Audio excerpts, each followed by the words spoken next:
What's worse? What's more dangerous? Alcohol or marijuana? It's a no-brainer. We've been through this. We know that. But anyway, a lot of people prefer to smoke or prefer to consume marijuana over drinking. And the new thing now has been the dabs and the extracts and people consuming the THC in different ways other than, just rolling up one. The new thing has been, the concentrates. And what a lot of people don't realize, especially people that want nothing to do with alcohol, nothing to do with alcohol at all. Some of us are aware of the negative effects and the spiritual effects of consuming alcohol. And for those that aren't, I'm gonna line up some video, breaking down some things about alcohol that you may or may not know. Well, alcohol is fermentation, and fermentation in the human body creates an environment ideal for parasites to come in.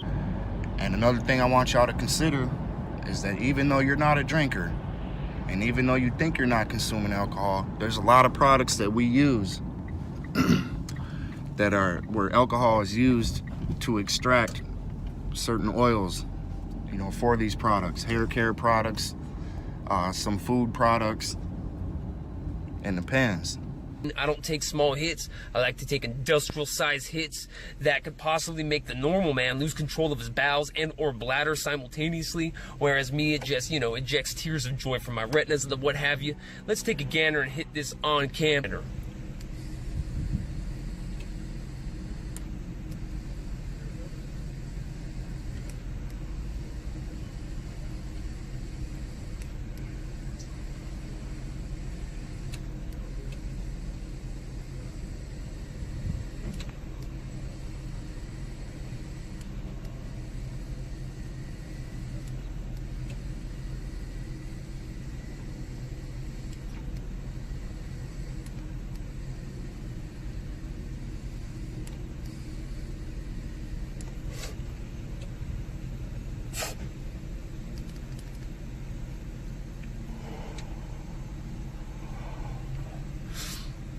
Not too shabby.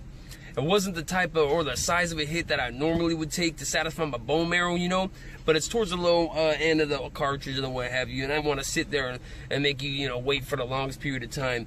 Through conditioning, I rely upon a fat hit, man. So I want you to consider the fact that we do what's called winterization. So winterization is where we take ethanol, alcohol, and we put this sludge product in the ethanol. Now they heat and they vacuum it out, but it was used in the process. And this thing will start to turn in a heated bath, and the heat and vacuum will then pull off the ethanol, and we end up then with a black oil. So, just something to consider. I'm gonna line up some video about the process and how they make these. Vaping cannabis has been, vaping concentrated THC has become extremely popular. It's on the up and up. It's all the hype right now, all these cartridges and stuff like that. You are actually coming out with your own cartridge. Yes. It's called Brass Knuckles. Yes. We have some here today. Yes, I'm very excited. We have, I have partners that came together, and we've used a lot of different cards. We've had a lot of people give us different things, but we got it in our head. You know what? We can do this 1,000 times better. We are advocates, and we also patients. So it's always good to come and put your best foot forward and put something that is going to change the curve. You know what I'm saying? And we had a vision for Brass Knuckles, and it came together beautifully. And we are the premium, the super premium when it comes to the cards. And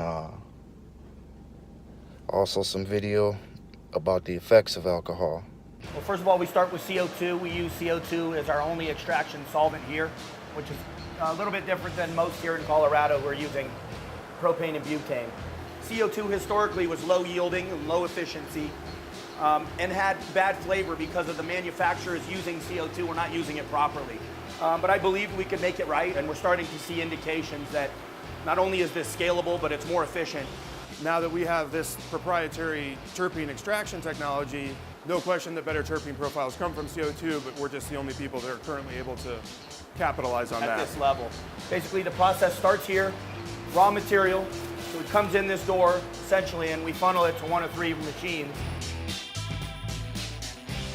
Well, in addition to being safer in the workplace and safer for consumers, we also have selectivity.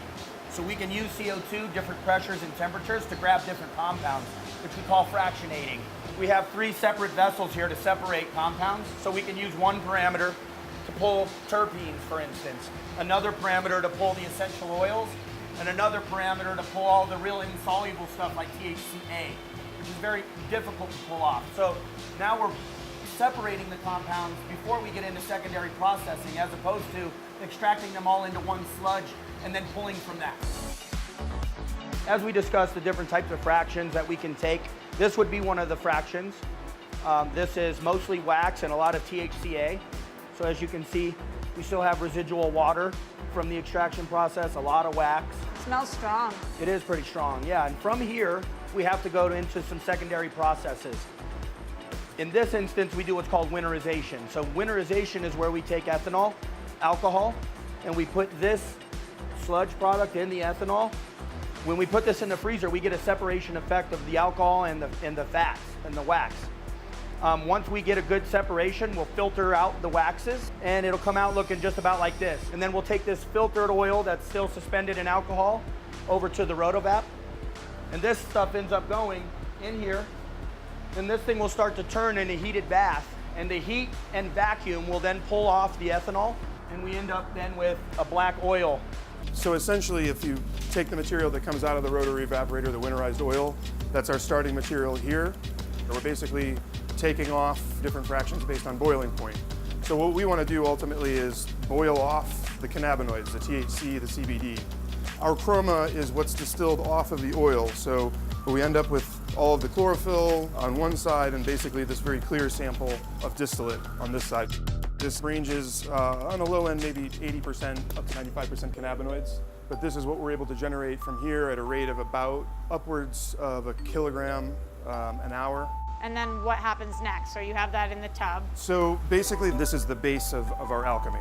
So basically, this is the base of our alchemy. Word alcohol is said to be derived from the Arabic al-kuhul, which refers to a body-eating spirit, and is the source of the modern word ghoul. Perhaps this is why alcoholic drinks are called spirits, and informally, booze. And we all know the malefic effects of consuming alcohol, which is known as the consumption, which is the consumption of one's body and the degeneration and the degradation of one's own body. And of course, anyone who has lived with alcoholism or an alcoholic knows the effects of alcohol and how it affects the human consciousness and the human psyche. Literally, they become blackout drunk, and they essentially, figuratively and allegorically, seem to become possessed by some sort of consumptive spirit. Every fucking bad! Yeah! Clean it up!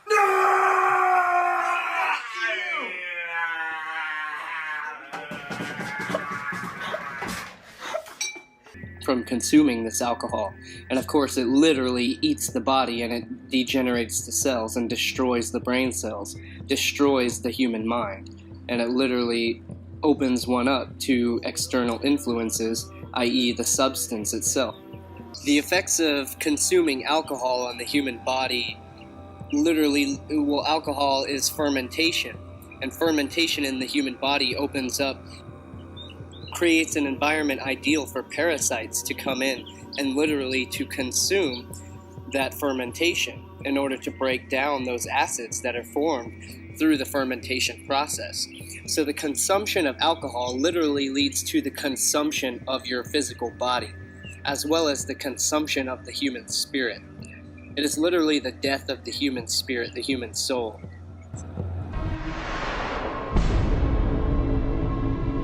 Do you think parasites are connected with a lot of the diseases we have today?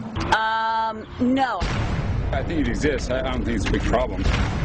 Are you interested in knowing what parasites do to you? Probably, I mean, yeah. Probably not for me. I'll be honest, it doesn't really interest me. There's tons of people that have parasites and don't even know it. It's a big, very big issue. At the beginning, I didn't believe that I had parasites. People need to cleanse more often. I did. I had parasites. That was nasty thing. I was really shocked when I found out that this is something that affects every single living human, in fact, every single living organism on the face of the earth. I experienced parasites coming out of my body about 3, 4, 5 times. You could be leading a healthy lifestyle. You could be jogging, eating raw food, taking vitamins, and all those kind of things, but these guys don't care. These guys are persistent, they're dangerous, they're deadly. They've been around for millions of years. They know what they're doing, and they're inside of all of us, and we're constantly being exposed to this. There's definitely a problem with it. There's a war going on, and it's going on inside every one of us, and this is something that we all need to take very seriously. This is not science fiction. This is scary, it's real, and it's serious. Monsters living inside us, they eat our bodies and control our emotions, urges, and thoughts. A Discover magazine feature article said that every living thing has at least one parasite that lives inside of it, and humans have far more.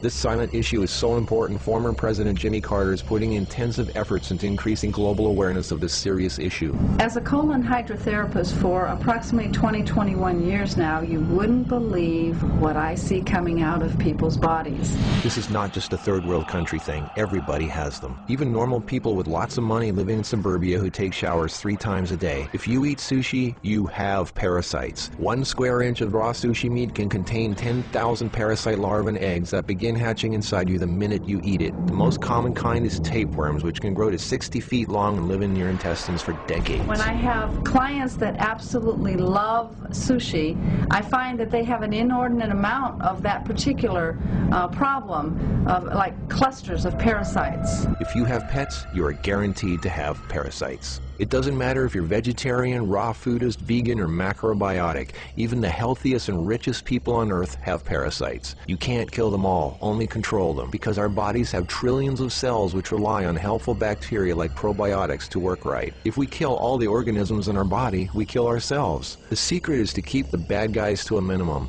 Make our bodies so healthy and clean, the undesirable guests won't want to stick around. Don't feed them the junk food they love. Sweet stuff, bread, alcohol, rice, pasta, milk, cookies, crackers, cereal, meat, cheese, cooked foods, refined carbohydrates, soft drinks, commercial fruit juices, junk foods. They love the food you love and hate the food you hate. Even letting yourself become run down energetically allows them to get stronger. So who's winning, you or them? There are hundreds of thousands of types of parasites, ranging from huge worms to the single-celled amoebas that can cross the blood-brain barrier and begin digesting your brain and other organs like your liver, heart, and kidneys. They are silent. They move very slowly so you don't feel them or know they're there. That's how they want it. If you don't know they're there, then you won't do anything about it. They are smart. Parasites are living alien creatures who live off of others. They eat your food. They poop their waste inside you, making your blood, lymph, and tissues toxic. We are living in their sewage. Did you know 1/3 of your poop isn't even yours? It's waste that's been pooped out by parasites.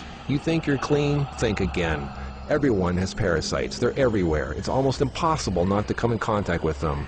They are in the air. You can breathe them in. A single handshake can transfer over 500,000 organisms.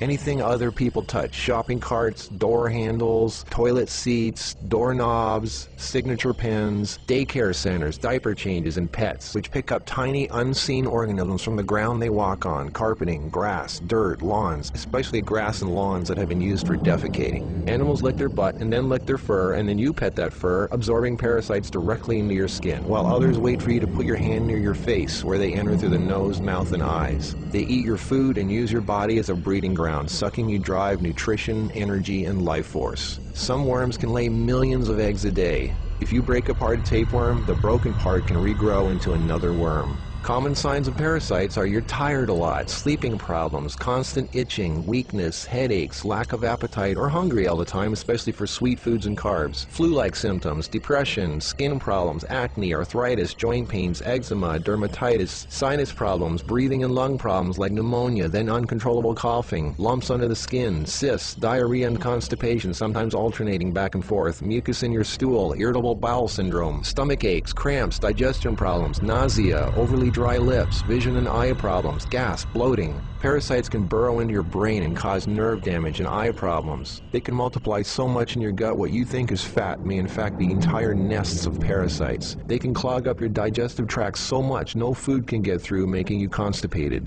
They love to live in your stomach and intestines because that's where all the food goes and you feed them every day. As a matter of fact, it's said that almost every health condition known can be connected with parasites in some way. I've seen actual tapeworms come out of a person. It looked like flat, long spaghetti strands, 2 of them. A 40-foot tapeworm can have 3,000 to 4,000 segments, each one of which can grow into its own piece. It can lay over 1 million eggs a day. If you are skinny and have trouble gaining weight, or have ever had a dog lick your face, if you have abdominal cramping or appendix pains, or liver, gallbladder, pancreas issues, or lung problems, you might very well be host to 1 or more huge tapeworms. Pinworms. If you have sleeping problems, itchy butt, joint pain, or female problems, those are common pinworm symptoms. Whipworms are a type of roundworm that secretes a digestive fluid that liquefies your colon wall so they can eat it. Over 1 billion people have whipworms. Roundworms look like fat spaghetti and are one of the most common human infections. One roundworm can lay 2 million eggs per day, and they can live for years. They hatch in your colon, then penetrate the intestinal wall, enter the bloodstream and lymph system, and then make their way to the liver, heart, and eventually the lungs, where they grow to 2 inches long, pass through the air sacs into the throat, causing uncontrollable coughing, where they are swallowed so they can go back down in the intestines, where they lay more eggs and start the whole thing all over again. Roundworms cause pneumonia-like symptoms, breathing problems, chest tightness, asthma, heart problems, fluid retention, mucus in the lungs, nagging cough, digestive problems, stomach pains, cramping, nausea, bloating, malnutrition, protruding stomach, and intestinal blockages. Sushi is one of the major sources of tapeworms, which can grow to over 50 feet long in your intestines. Walking barefoot is a good way to pick them up, not just in dirt and grass or in the house of pets, but also the beach. Hookworms. Remember the movie Alien? Hookworms have 4 sets of teeth so they can eat your intestinal walls and suck your blood. People with hookworms lose a lot of blood and don't even know it. Parasites can penetrate the placenta in a pregnant woman and enter the baby. They can even be passed through breast milk. Parasites can even contribute to infertility and childbirth difficulties. If a child is born, it can have retarded mental and physical abilities. People with parasites are never living life to its fullest capacity because they are sucked dry of energy, minerals, nutrition. They are tired all the time, depressed, and barely alive. All of their life force goes to the parasites. We're all subject to this, like it or not. It's a fact. Tests done at funeral homes show that 97% of the body fluids in people were totally consumed with parasites and worms. Scientists are just beginning to discover exactly how powerful and disturbing these hidden monsters can be. Our cells are controlled by chemical signals. Parasites emit a chemical that directly affects our behavior, thoughts, decisions, and urges. Think about that. Something inside us that's not us, causing us to make unsafe decisions, so we eat, drink, and do things that benefit the parasite, including physical contact with other people so the parasite can spread. Why do we eat foods and do things we know are bad for us? Why is this so hard to resist? They look like snakes. Even the Book of the Essenes refers to the parasite as Satan, the serpent living inside us, tempting us, ruining our health, breaking apart our relationships, and ruining our lives. Throughout all of history, they've been warning us. Think about it. From the very beginning, Adam and Eve were tempted by the serpent. What's really creepy is the thought there's a serpent within each of us, tempting us to do things we really shouldn't. In this engraving from the 1500s, we can see Adam and Eve feeding the serpent, the parasite. Now, when we look at alcohol itself, alcohol, we refer to it as poison, as in pick your poison. What's your poison? What'll it be? As if it's some kind of joke, as if it's not to be taken literally, which it literally is poison. And when we look at the actual branding of some of the alcohol out there that's being marketed by these Illuminati corporations, such as, you know, here we have this brand of wine called Poison Zinfandel, and their slogan, "The wine to die for," must be owned by hardcore Satanists. One must know that the wine industry is procured by some of the most elite Satanists, such as the Rothschild dynasty. One need only study the labels and the symbolism to have that fact slap you in the face, let alone to research the social connections, not to mention the disgraceful effects of alcohol on the human being, especially when we consider Dr. Masaru Emoto's work on how words and symbols and consciousness affects the structure of water itself. This shit will literally kill you, especially with these brandings and these labels, with the words such as poison labeled right on the bottle itself, engraved into the bottle.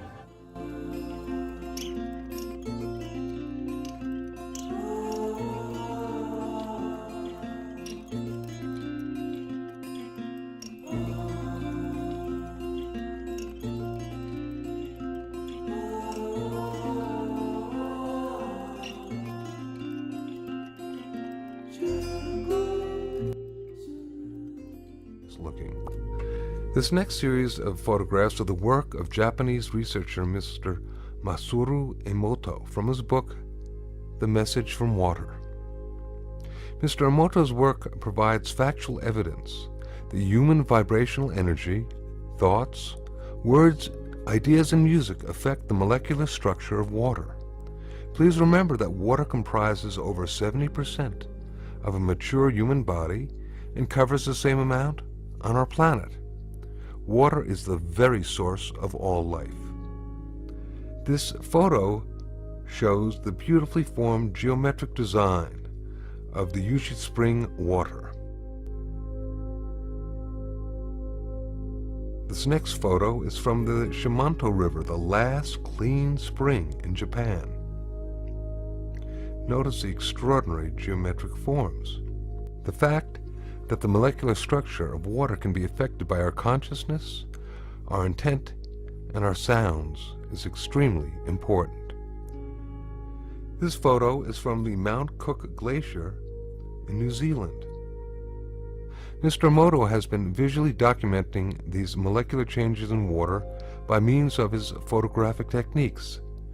He freezes droplets of water, then examines them under a dark field microscope that has photographic capabilities.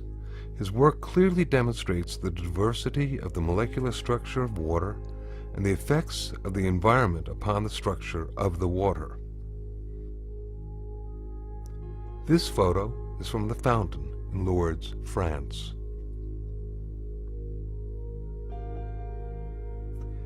This photo is from contaminated water from the Yodo River in Japan. In this photo, we can compare the contaminated water with clean stream water. Look at the difference. Mr. Emoto decided to see what effects music would have upon the structure of water. He placed distilled water between two speakers for several hours while playing different music and then photographing the crystals that formed after the water was frozen. This photo is of water being exposed to Beethoven's Pastorale. This photo is the effect of Bach's Air for the G-string on the water.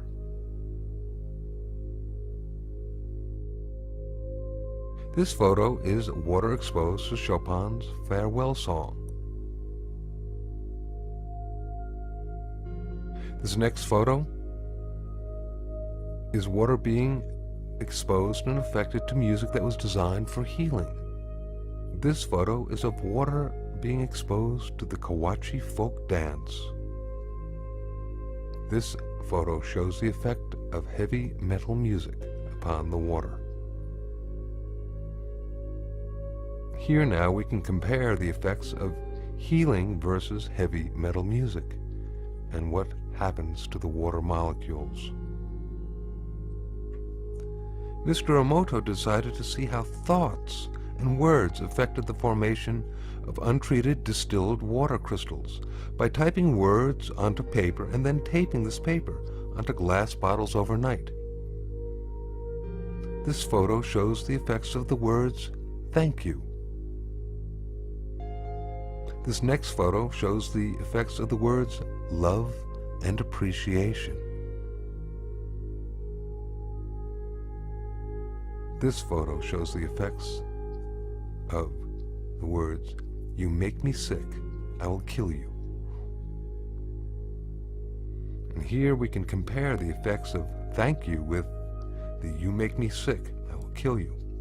Very, very different geometric forms being incurred through the intention.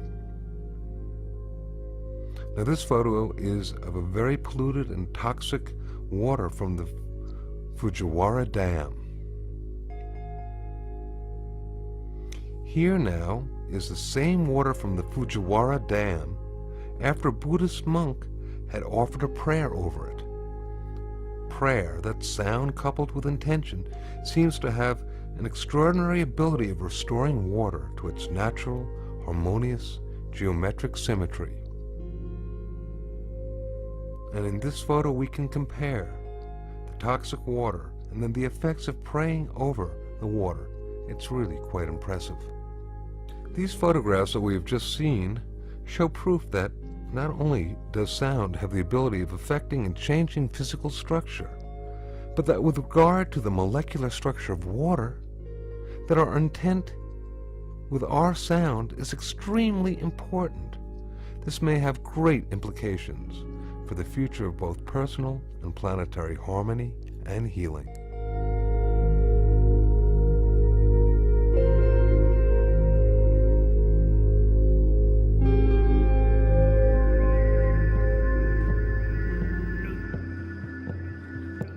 Alcohol has further roots in the constellation of Perseus, and the star known as Algol, or Al-Ghul, which comes from Arabic Ra'az al-Ghul, meaning the demon's head.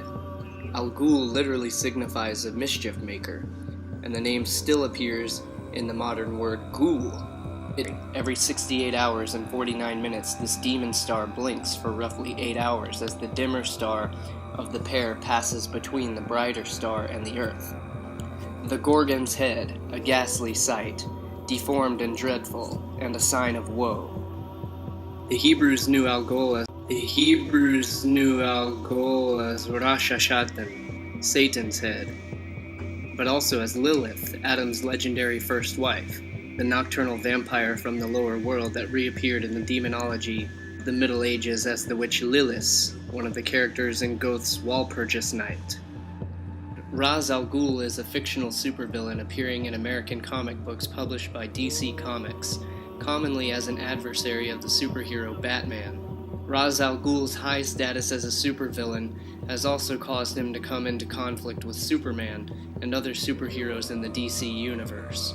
So in other words, alcohol, or alcohol, is the supervillain and most adversarial to Batman and Superman. Wouldn't you know? This immortal is one of Batman's most enduring adversaries. Welcome to WatchMojo.com, and today we will explore the comic book origins of Ra's al Ghul. Well? Are you man enough to face your better? As with most comic book characters, there are often reimaginings and different versions to a character's past. We have chosen to primarily follow the storyline which unfolded in 1971's Batman number 232, and which was expanded upon in 1992's Batman, Birth of the Demon. Ra's al Ghul was born nearly 700 years ago. He grew up in a tribe of Chinese nomads wandering the Arabian desert. Fascinated with science, he decided to leave his tribe at a young age to live in a city and become a physician. There he married the love of his life. Soon after, Ra's discovered a natural pool of chemicals that could restore life and heal injury. Calling it the Lazarus Pit, he used it to save the life of a dying prince. Unfortunately, the life-giving pool had the side effect of causing the royal to go mad and kill Raz's wife. The Sultan blamed Raz for the murder, as he couldn't admit that his own son had committed the crime. In turn, Raz was taken to the desert and left to die in a cage with his wife's corpse. Rescued by the grandson of one of his patients, the duo soon sought out Raz's nomadic tribe. Together, they overthrew the Sultan and his kingdom. This was done through Raz's advanced understanding of germs and disease. He used this knowledge to infect the prince, and in turn was asked for a cure. Instead, Raz slaughtered the royal family and the entire city. From then on, he became known as Ra's al Ghul, Arabic for the demon's head. Using the Lazarus Pit to extend his own life, he experienced an immediate burst of madness. While it turned out to be a short-term effect, he would never again be fully sane. He then traveled around the globe for several centuries and fought in countless wars. Eventually becoming an incredible warrior and master martial artist, Raz soon started despising those who would destroy the world's natural beauty. In response, he used his accumulated wealth to become the head of an international eco-terrorist organization called the Demon, as well as leading the League of Assassins. With countless ninjas at his command, he set forth to eliminate all evil around him. This eventually became a full-fledged mission to eradicate all of humanity in a bid to wipe the slate clean and start over. This agenda eventually spurred numerous clashes with Batman, who has constantly defied his plans. Early in their encounters, Raz's daughter Talia Al Ghul fell in love with Batman. This prompted the Immortal to consider Batman as a potential heir and discovered his true identity. Just how did you learn who I am?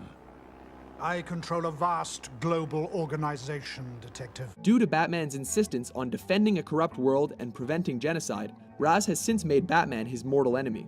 One of the Caped Crusader's many iconic foes, Ra's al Ghul has appeared in various media over the years. Among these, he is best known for his portrayal by Liam Neeson and his decoy, played by Ken Watanabe, in 2005's blockbuster Batman Begins. Gotham must be destroyed.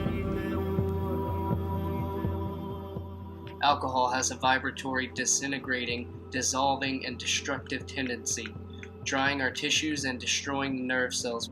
It's clearly evident that alcohol tends to eliminate the capacity for independent thought and calm judgment since it fatally stimulates fantasy. It also shockingly debilitates ethical sense and individual liberty. Dictators, tyrants of all times were aware that it is easier to govern and enslave a nation of drunkards than that of sober ones. It's also well known that you can make someone in a state of intoxication accept any suggestion and carry out deeds which are contrary to their sense of decency and morality. The influence of alcohol on crime is notorious, so much so that it is unnecessary to stress that fact. Abominable Al Ghul turns incessantly within the vicious circle of time. It works itself in everywhere, ever tempting. It seems to have the knack for ubiquity, at once smiling from the gold of the silver goblet under the gilded ceiling of a pompous palace, or making the long-haired bard in some dreadful tavern sing. The malignant Al Ghul is at times very subtle and diplomatic. What does time not erode? Already our dear parents were inferior to our coarse grandparents. We are worse than they, and we are followed by corrupt descendants in the withered decadence between liquor and tragedy. With the passage of time, the atoms of the secret enemy, similar to microscopic pieces of glass, are encrusted within the living cells of the human organism.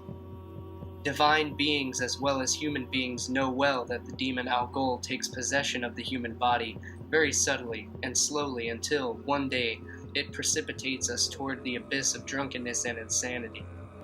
Astrologers, of course, said Al Ghul was the most unfortunate, violent, and dangerous star in the heavens, and it certainly has been one of the best observed as the most noteworthy variable in the northern sky.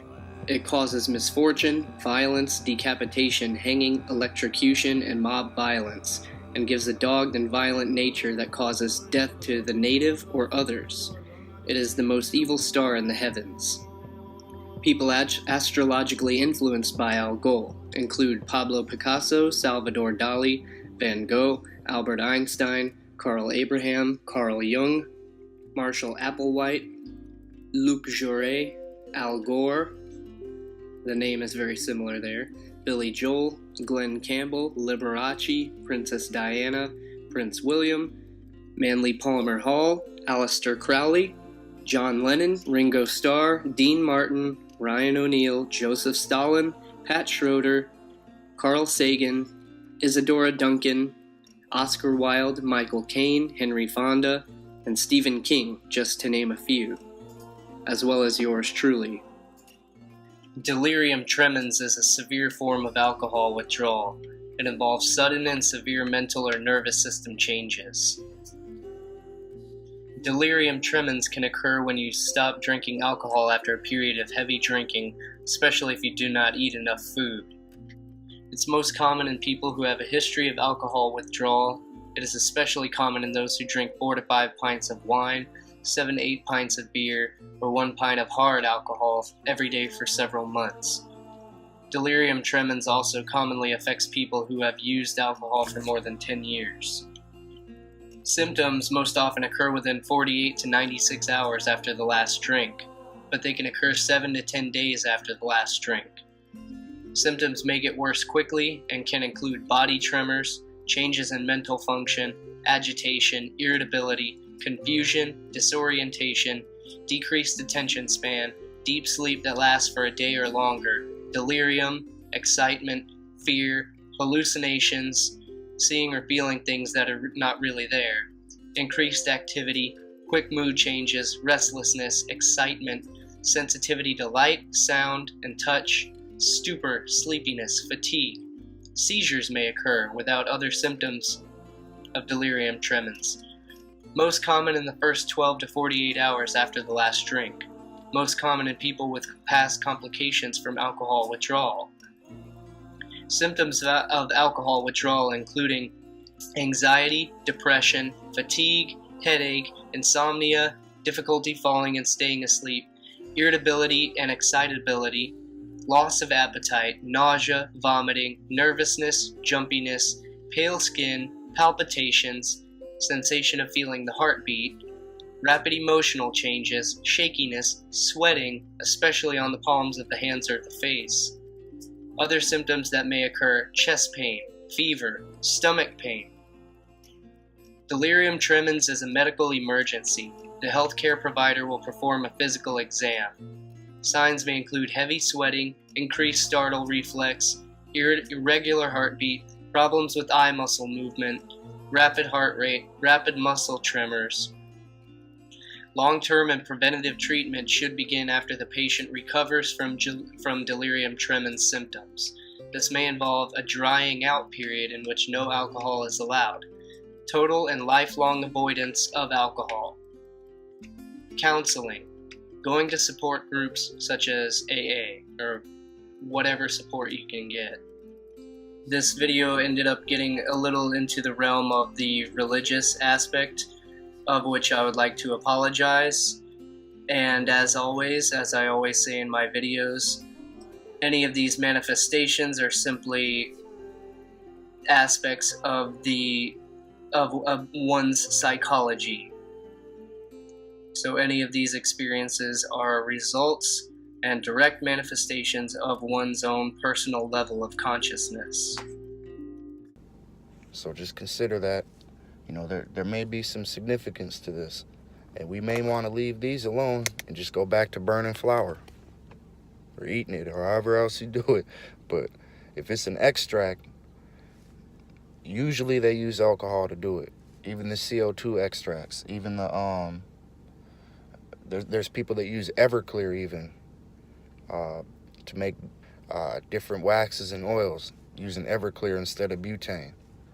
And if you don't know, Everclear is a very strong alcohol. You can't even get it here where I'm from. We gotta, we drive to Wisconsin and then we bring it back over here if we want to use Everclear or drink Everclear. I don't know who would want to do that, but yeah, we don't drink. Us smokers, we don't drink. But we still got a little something to do with that alcohol, one way or another.